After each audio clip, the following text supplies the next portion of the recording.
Hello student, welcome all of you. Today in this video tutorial, we will read our geography lesson 2 globe, latitude and longitude. You have already read about it in your previous chapters also and in your previous classes also. So this is a very interesting chapter, globe, latitude and longitude. So student, in the previous chapter you have read that our planet Earth is not a sphere. It is slightly flattened at the north and the south pole.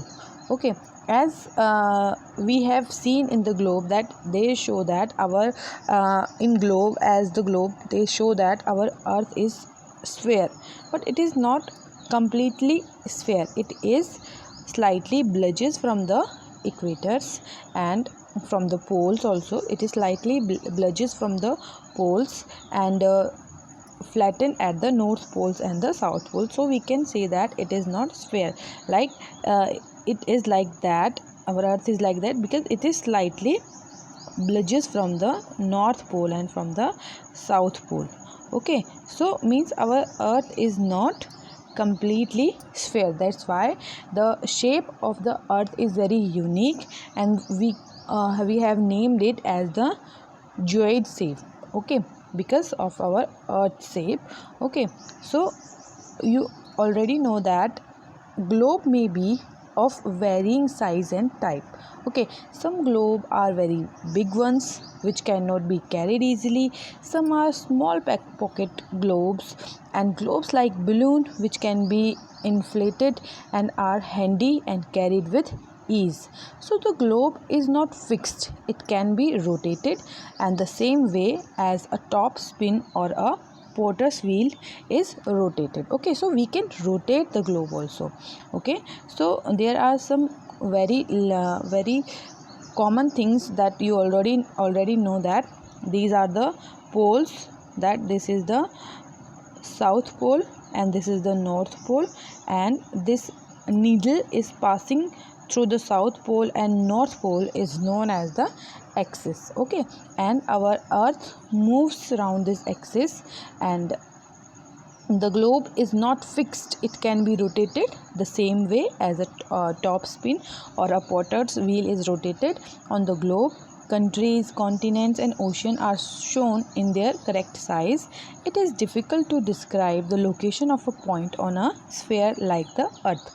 So now the question arises as to how to locate the place on it. Okay, so we need certain points of reference and lines to find out the location of a particular place. Okay, so if you will see the globe, okay, then you can see that the globe is very different from the actual Earth, because there are some lines on it. So these lines help us to show and to know the particular place and its accurate position of a place, that where the place is exist. So by the help of these lines we can easily locate a place, and as you have seen that there are axes, north poles and south poles that represent on the globe also.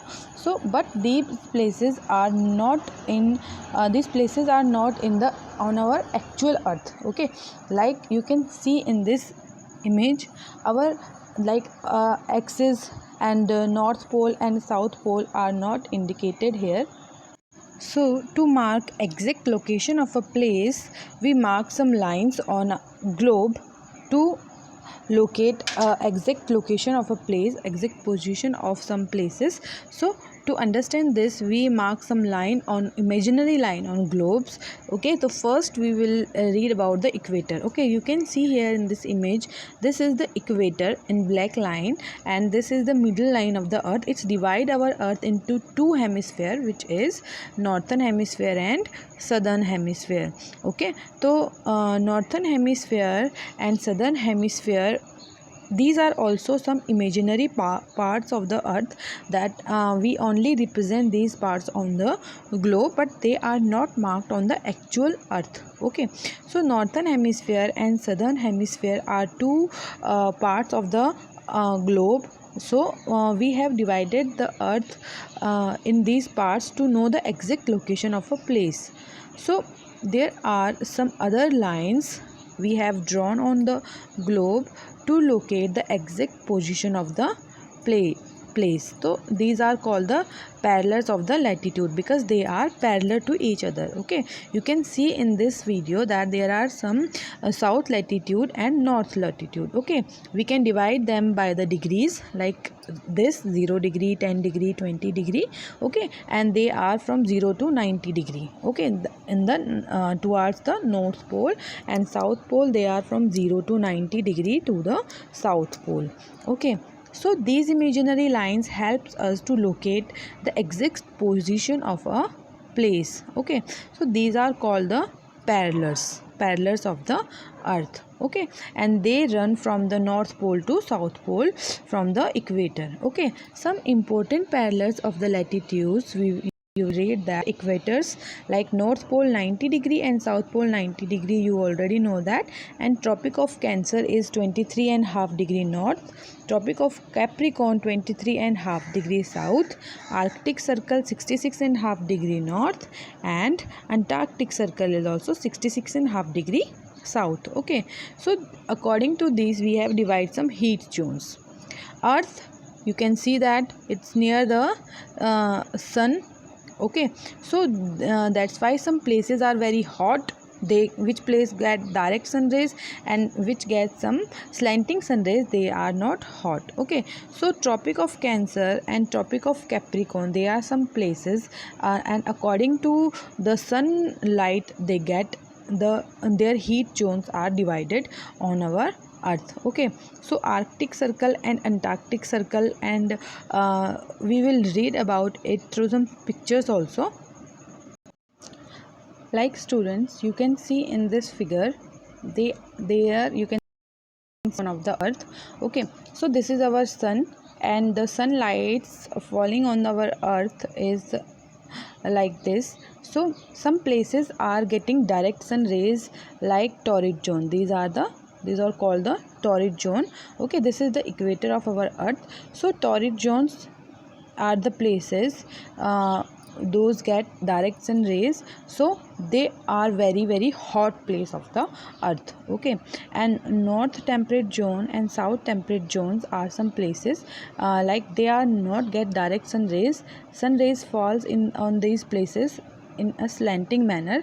That's why these places are not much hot than the torrid zone.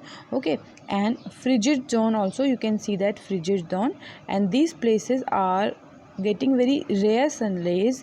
That's why these places are very cold, and they are the glaciers of our earth like north pole and south pole. So only there are lots of ice and icebergs and ice mountains.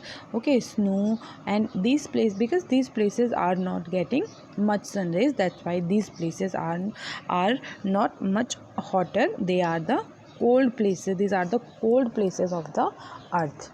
Okay, so students, you can draw this picture in your notebook also. Okay, as a homework, like the important latitude and heat zones of the earth. Okay, so important parallels, I already told you that what are the important parallels, which are the important parallels of the earth. So and heat zones, like the midday sun is exactly overhead at least once a year on all latitude in between the tropic of Cancer and the tropic of Capricorn, and this area therefore receive the maximum heat and is called the torrid zone. Okay, so torrid zone, like you can see in this figure in green color, there is the torrid zone. Okay, because these places get the direct sunlight. Okay, so the midday sun never shines overhead on any latitude beyond the tropic of Cancer and the tropic of Capricorn. So the angle of the sun rays goes to decreasing towards the poles. As such, the areas bounded by the tropic of Cancer and the Arctic circle in the northern hemisphere, and the tropic of Capricorn and the Antarctic circle in the southern hemisphere, so have moderate temperature, and these are therefore called temperate zone. Okay, so you can you can do this activity by the torch also. Here you can see that torch light falling on a straight surface is bright and curves a smaller area, and torch lights falling on a slanted surface is less brighter but covers a bigger area. Okay, so if lights fall if sun rays fall in a slanting manner, then these places are not much hot. Okay, so these are the temperate zone. So areas lying between the Arctic Circle and North Pole in the northern hemisphere and the Antarctic Circle and the South Pole in the southern hemisphere are very cold. It is because here the sun does not rise much above the horizon. Therefore, its rays are always slanting and provides less heat. These are therefore called frigid zone. Okay, student. So how means the angle of the sun also give us lots of information about the zones, like how the sun rays are falling on the earth. So you can understand this by this activity also. So according the sun rays falling on the earth, we divide it the heat zones. Okay, so in the picture you can see that sun is taking a large round. Okay, you can see that it is taking a large round. That's why the sun rays are falling directly. That's why these zones are torrid zones. Okay, so midday sun never shines overhead on any latitudes beyond the Tropic of Cancer and the Tropic of Capricorn, and in temperate zone the sun rays is not falling directly, like here you can see in this activity also. So in temperate zones and the areas are not much hotter, but like this you can see the frigid zones. Here the suns doesn't fall directly, and the sun rays are very slanting. So that's why student, the midday sun is exactly overhead at the least once a year on all latitude in between the Tropic of Cancer and the Tropic of Capricorn, and this area therefore receive the maximum heat and is called the torrid zone. Okay, so we have divided our earth into 3 torrid zones. So the midday sun never shines overhead on latitude beyond the Tropic of Cancer and the Tropic of Capricorn. Okay, so if sun rays are not falling directly, so the angle of the sun rays goes on decreasing towards the poles. As such, the areas beyond by the Tropic of Cancer and the Arctic Circle in the northern hemisphere and the Tropic of Capricorn and the Antarctic Circle in the southern hemisphere have moderate temperature.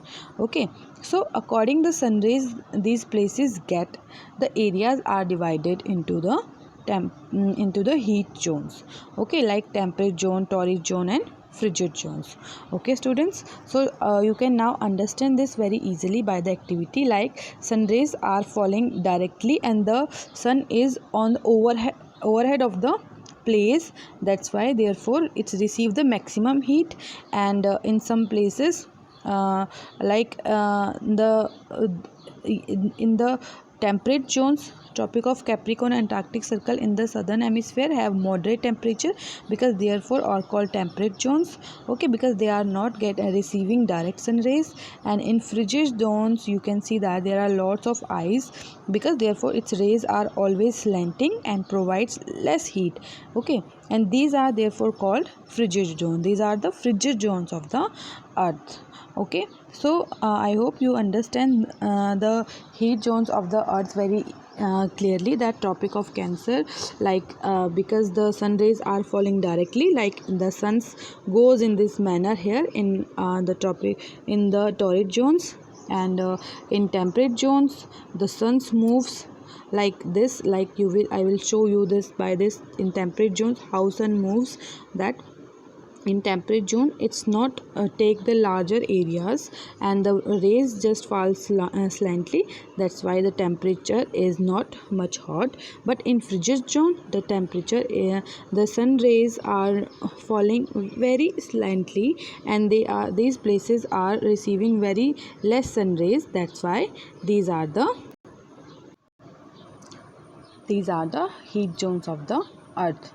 So now we will read about the longitude. What are longitudes? Okay, longitudes, as you can see in this figure, to the fixed to fix the position of a place, it is necessary to know something more than the latitudes of that place. You can see, for example, that Tonga Island in the Pacific Ocean and the Mauritius Island in the Indian Oceans are situated on the same latitude, like 0°C. So now, in order to locate them precisely, we must find out how far east or west these places are from the given lines of the reference running from the North Pole to the South Pole. So we need some more accurate data to find the place. So these lines of reference are called the meridian of longitudes. So by the help of longitude, we also can these longitudes and these by these latitude, we can easily locate a place on the earth. Okay students, so and the distance between them are measured in degrees of longitude. Each degree is further divided into minutes and minutes into second. So they are semicircle, and the distance between them decrease steadily polewards until it becomes 0 at the poles where all the meridians meets. Okay, here you can see in the pictures also,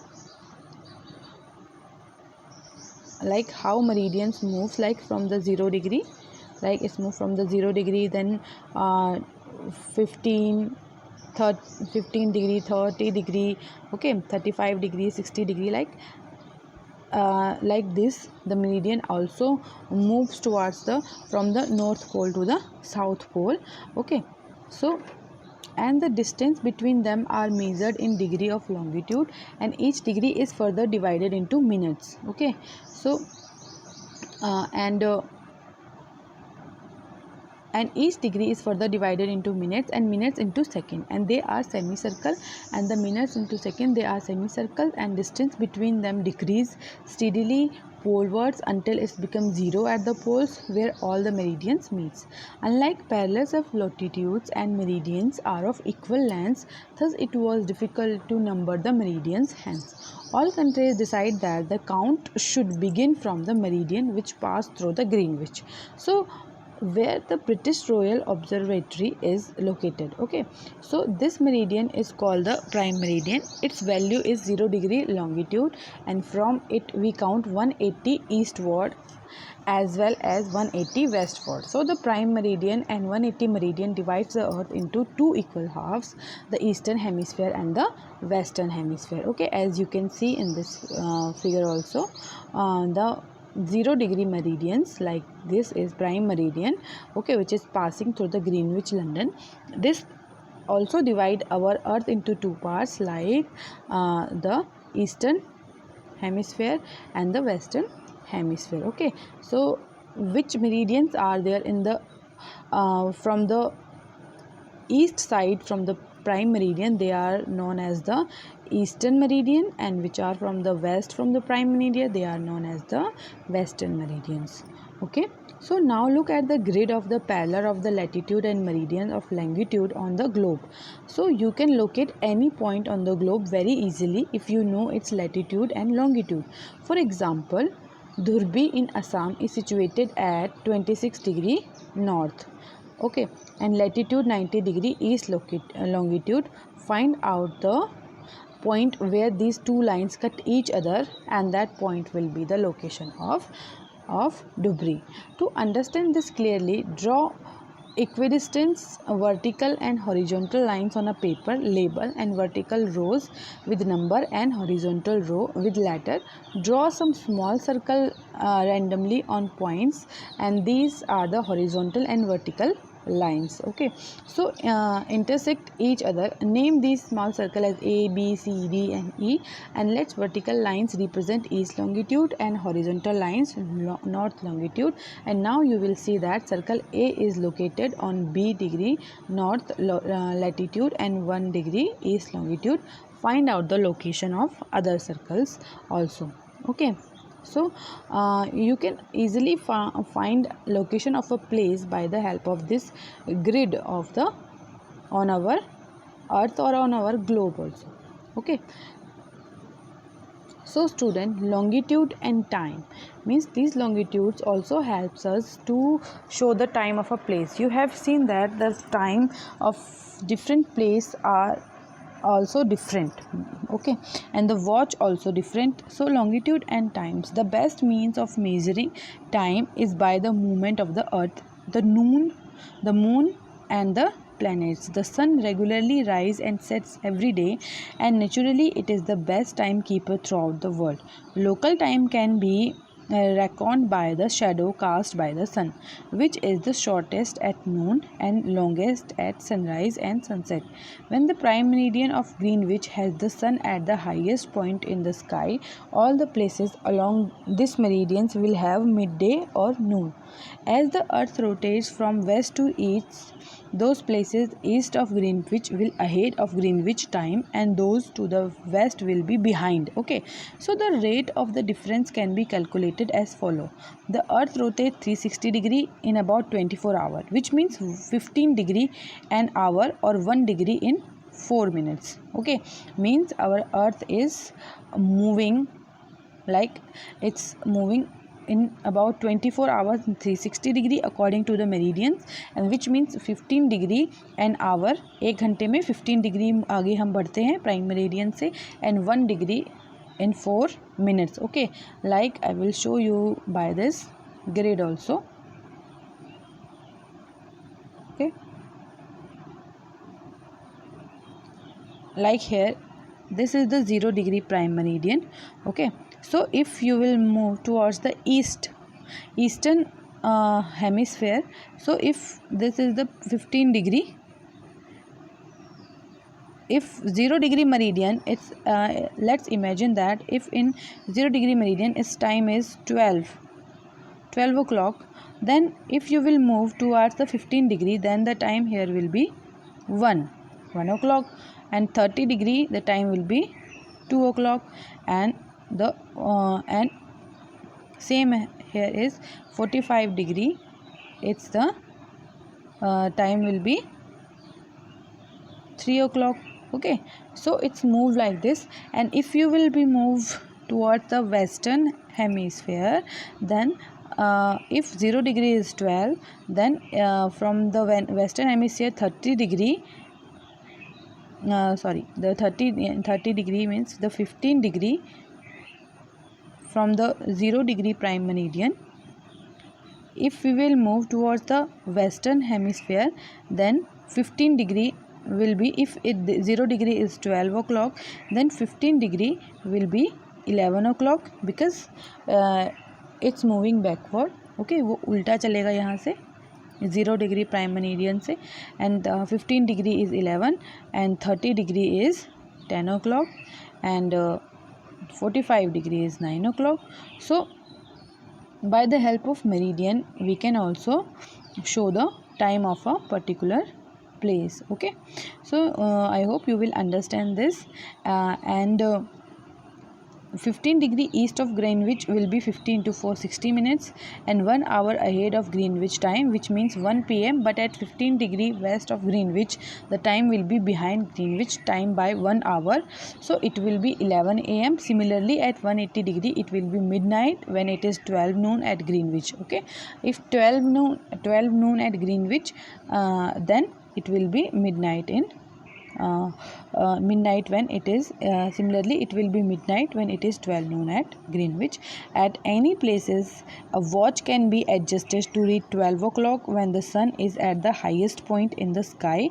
When it is midday, the time shown by such a watch will give the local time for that place. You can see that the place on a given meridian of longitude have the same local time.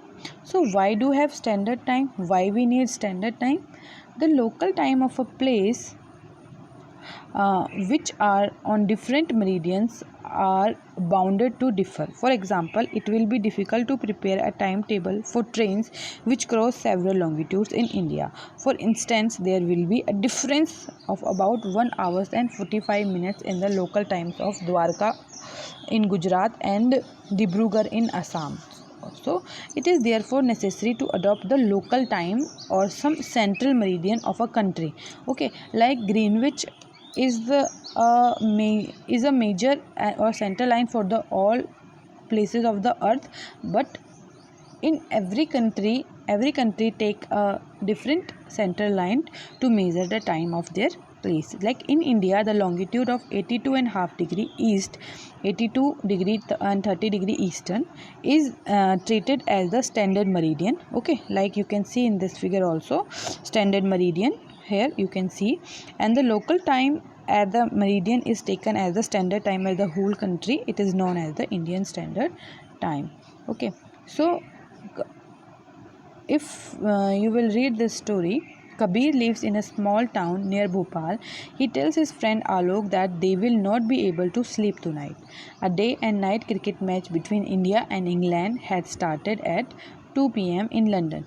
So this means that the match would begin at 7 p.m. in India and finish well into the midnight. Do you know what is the time difference between India and England? So you have to count this time difference. This is your homework activity for your students, and next video I will also explain this to you, that how we can find the difference between time of different countries. And India locate east of Greenwich at 82 degree 30 east in 5 hours and 30 minutes ahead of GMT. So it will be 7 p.m. in India when it is 2 p.m. noon in London. So you can explain it. You can also find the time difference between India and America and London. So it is very interesting part of this chapter. So I hope you understand every point very clearly. Explain some important point of this chapter in the next video.